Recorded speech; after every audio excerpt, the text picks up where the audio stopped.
nama saya Jenian Dayani Hanifah, Prodi Manajemen Pendidikan Islam. Nah, di video ini saya memenuhi tugas ujian take home mata kuliah Manajemen Peserta Didik dosen pengampu Warna Yusnita Hasibuan. Di sini saya akan mewawancarai Ustadz. Nah, sebelum dimulai wawancara, Ustadz boleh perkenalkan dulu.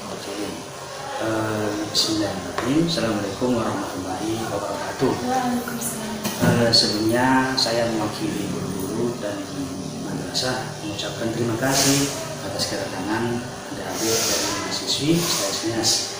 Dalam hal ini saya nama Asri Jawa, sarjana agama, bertugas sebagai wakil kepala madrasah bidang kesiswaan. Baik, langsung saja saya akan mengajukan pertanyaan kepada Ustadz.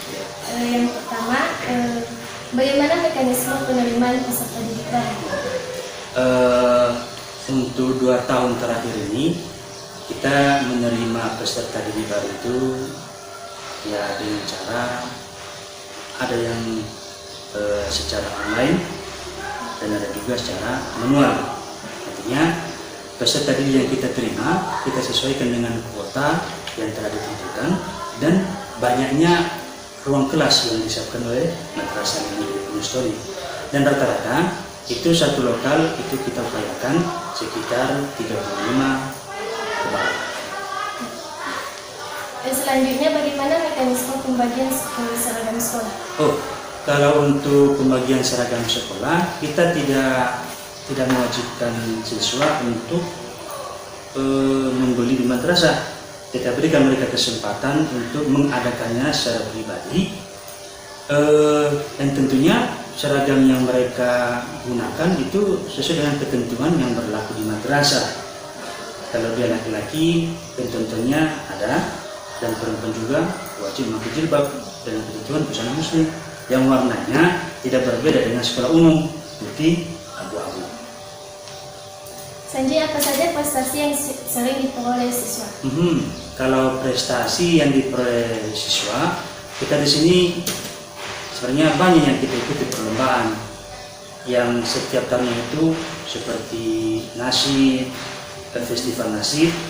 Kita juga kadang mendapatkan prestasi yang bagus, juara 1, kadang juga juara 3, juara 2. Beda-beda. Yang penting banyak kegiatan yang kita ikuti, nasib, tilawah, fahmi Al-Quran, syarah Al-Quran. Tapi untuk beberapa tahun terakhir, syarhil dan fahmi Al-Quran kita tetap berada di peringkat pertama. Bahkan kadang kita juga menjadi utusan untuk tingkat kota di tingkat 1 Medan. Selanjutnya, masalah apa saja yang sering dihadapi siswa di madrasah ini? Banyak masalah. Seakan tidak ada hari tanpa masalah. Cabut, biasalah kenakalan di remaja, ada yang merokok, kadang ada yang melawan guru, ada juga yang tidak mengerjakan PE, banyak masalah. Bagaimana cara menyelesaikan masalah? Ya, untuk penyelesaian masalah tentunya kan kita lihat masalah apa yang muncul. Kalau masalahnya kecil seperti melawan guru, bukan. Kalau masalahnya kecil seperti cabut, tentunya kan itu kita dekati siswanya dan kita arahkan kepada guru BP. Kemudian kita arahkan ke kelas, dan kalau perbuatan tersebut masih terulang, tentunya kan ada pemanggilan pertama, pemanggilan orang tua, dan seterusnya pembinaan.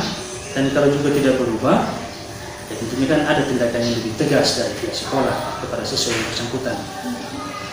Selanjutnya, bagaimana cara membina peserta didik?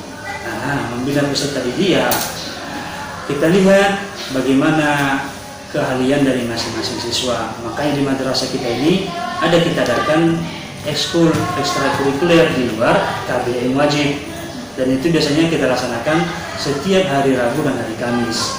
Cuma dikarenakan pandemi yang lagi marak belakangan ini, setahun terakhir kita tidak ada ekstrakurikuler. Tapi biasanya kalau memang dia keadaan normal, itu setiap Rabu Kamis kita adakan kegiatan ekstrakurikuler. Itu sebagai salah satu wujud untuk pembinaan, kemudian membangkitkanlah keahlian dari masing-masing siswa di bidang apa dia mau dan di bidang apa dia memang ahli. Dan selanjutnya alumni di Madrasah Alia ini apakah udah kuliah? Oh banyak sudah kuliah. Ada kuliah yang di dalam daerah, ada juga yang di luar daerah.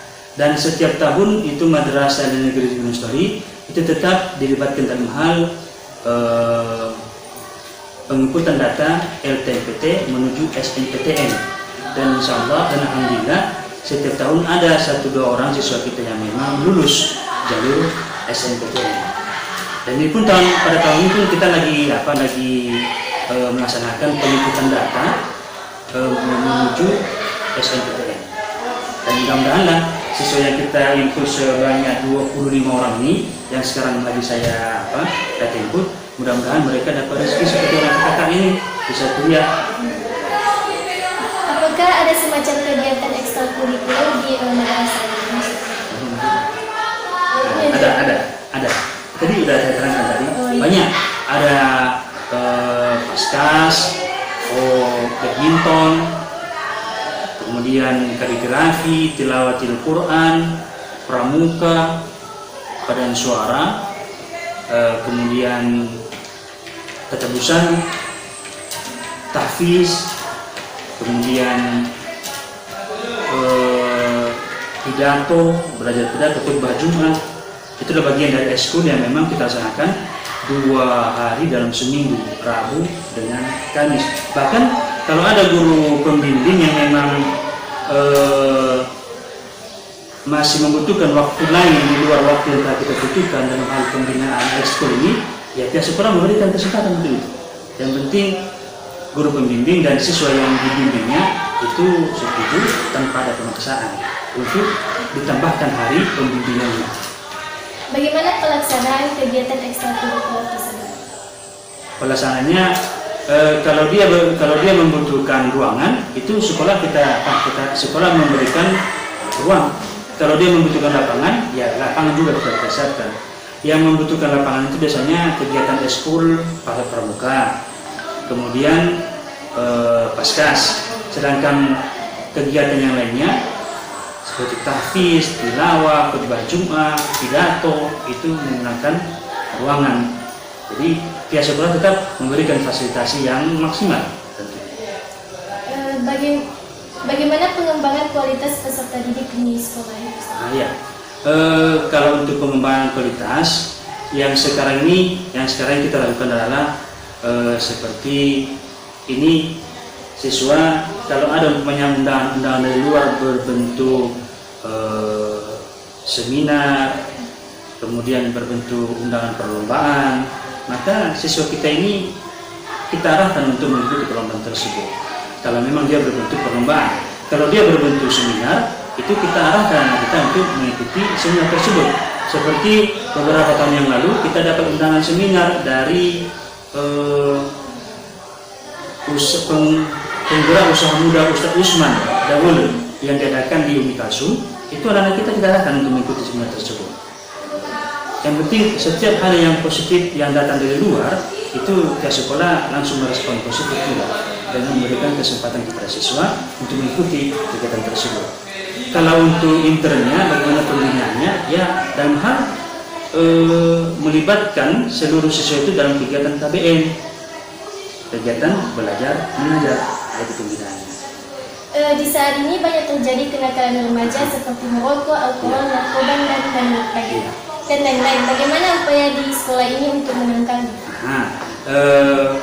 Untuk preventif yang dilakukan oleh sekolah itu ketika mereka pertama masuk di madrasah kita itu telah kita buat perjanjian, kita buat aturan dan kita terangkan ke mereka hal-hal apa saja yang memang dibolehkan di madrasah dan hal-hal apa saja yang tidak dibolehkan, hal-hal apa saja yang boleh dibawa di madrasah dan hal-hal apa saja yang tidak boleh dibawa. Seperti ketika mereka masuk kita adakan masa orientasi madrasah. Pada saat kegiatan itulah kita terangkan ke siswa baru dan kadang-kadang kita libatkan anggota OSIM untuk menerangkan ke siswa seperti bagaimana cara berhadapan dengan guru, bagaimana cara berbicara dengan teman, kemudian bagaimana ketika bertamu ke kantor, itu kita arahkan. Kemudian bagaimana kerapian mereka, siapa yang membawa rokok dilarang, merokok dilarang, membawa minuman keras juga dilarang. Itu kita terapkan dan kita terangkan pada saat pelaksanaan masa orientasi madrasah. Dan itu pun tidak hanya sampai di situ. Setiap ada apel, kegiatan upacara, maka guru yang menjadi pembina selalu mengingatkan hal tersebut. Jadi meskipun itu hal kecil, tapi tetap kita ingatkan, baik dalam lokal atau di tempat-tempat di lingkungan mana saja yang ada di madrasah, ya tetap kita ingatkan. Dan alhamdulillah sampai sekarang ini untuk narkoba belum pernah terjadi di madrasah Gunung Sitoli. Baik Ustaz, itu saja yang saya tanyakan. Terima kasih atas waktu yang sudah Sama-sama. diluangkan. Ya. Assalamualaikum warahmatullahi wabarakatuh. Waalaikumsalam warahmatullahi wabarakatuh.